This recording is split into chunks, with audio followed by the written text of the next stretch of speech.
Rav Elchanan Wasserman, Alav Shalom, was one of the Gdolei Ador right at the time of the Holocaust. He went to collect money on a day that it was snowing and freezing. Came to one of his students. He told him, we need money for the Avrechim. We need money for the Kolim. We need money. Okay, Kvod Harav, it's freezing. It's like 2 degrees outside. Please come inside. And Rav Wasserman continues. He's outside, freezing.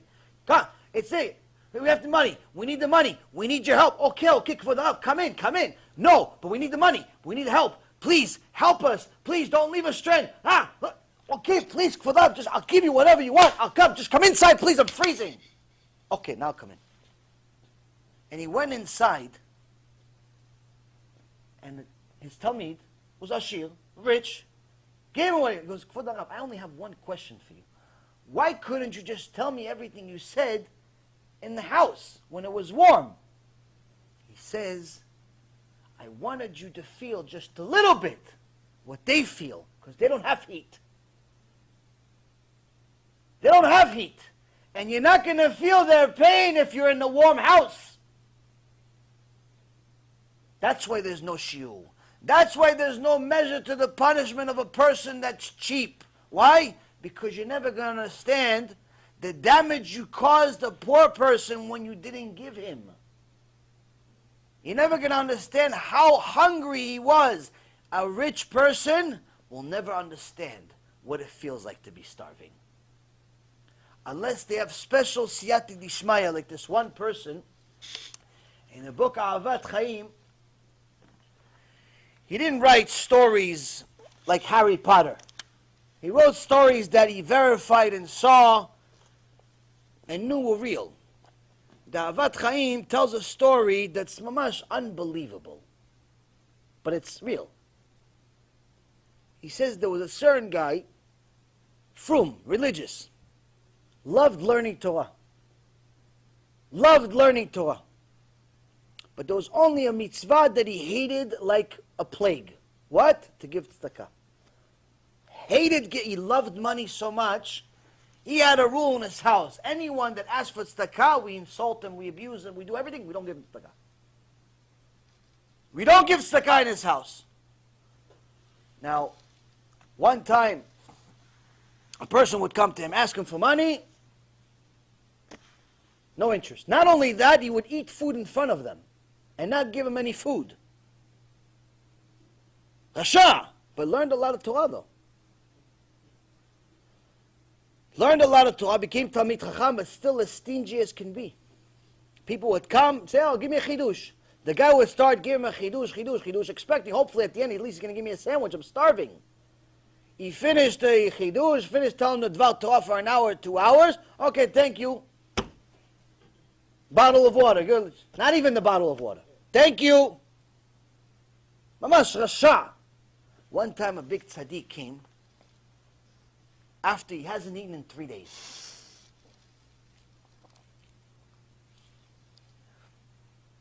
They told him, go to his house, maybe he'll give you something, he's very rich. He goes to his house, he's like, oh, okay, I'm about to eat, sure.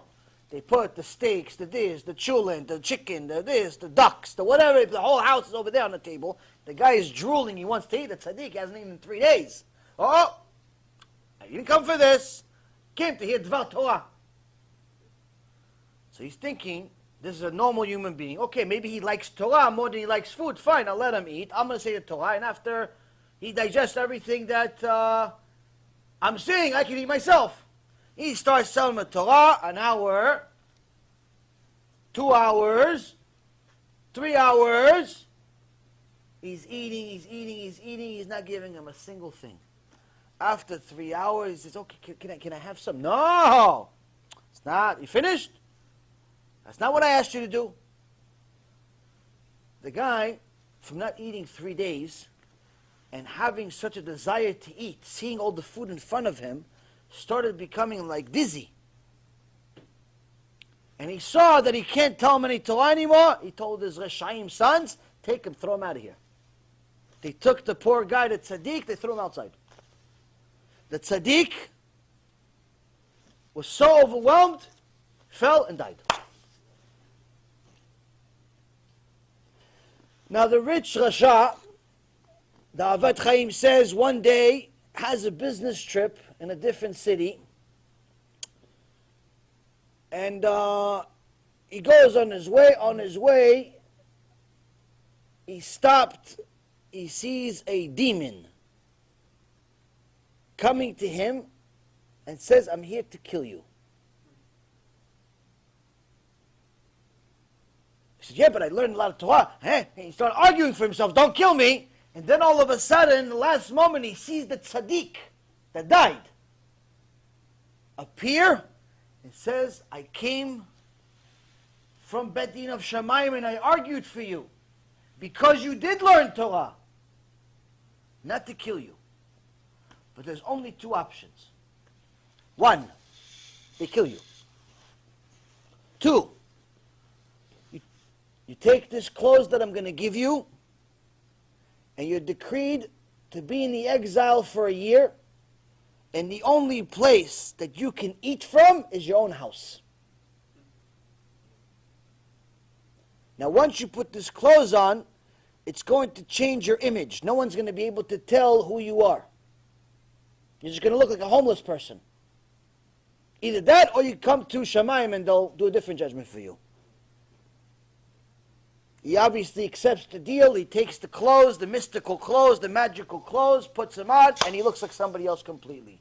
Now, he has to go back home. He wants to eat.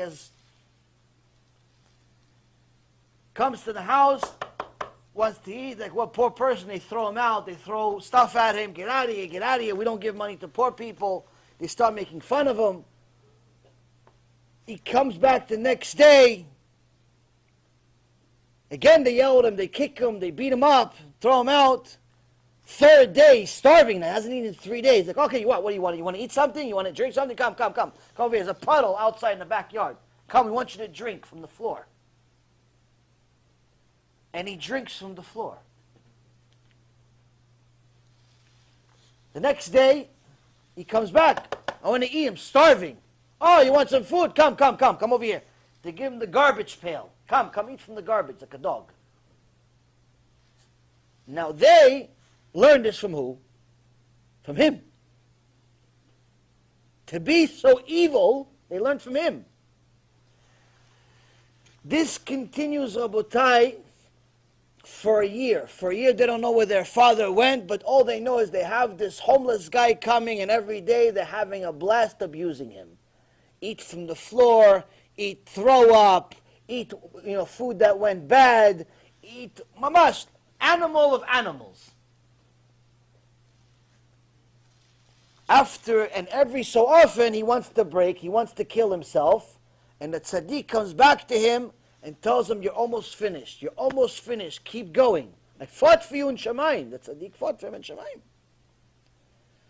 Such is the schar of Torah. He continues, and after a year, it's time for him to come home.